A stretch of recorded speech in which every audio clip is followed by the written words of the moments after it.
ভাই বোন যখন একসাথে কথা বলে তখন আল্লাহ তাআলা বলেন এই সময়টাকে থামিয়ে দাও। আমি খুব অবাক হয়েছিলাম এই হাদিসটা শুনে। আচ্ছা, ভাই বোন কথা বললে ফেরেশতাদেরকে আল্লাহ কেন সময় থামিয়ে দেওয়ার কথা বলল?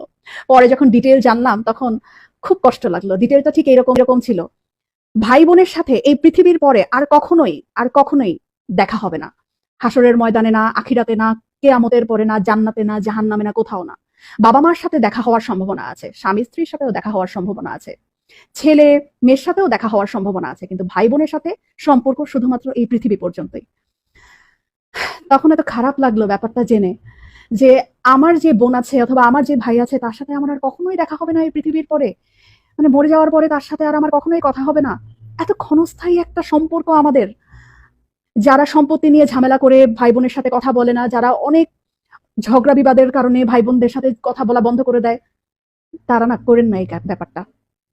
সময়টা না খুব কম আমাদের, খুব কম। এত কম সময় নিয়ে আমরা পৃথিবীতে এসেছি এবং এই কম সময়ের মধ্যে আমরা আবার কলুষতা, আমরা আবার ঝগড়া বিবাদ এইরকম করে আমাদের এত কাছের এত আপন একটা মানুষ, একই পেটের মায়ের পেটের বোন, মায়ের পেটের ভাইয়ের সাথে কথা বলা বন্ধ করে দিলাম। এই মানুষগুলোর সাথে তো আমাদের আর পৃথিবীর পরে দেখাও হবে না, কথাও হবে না।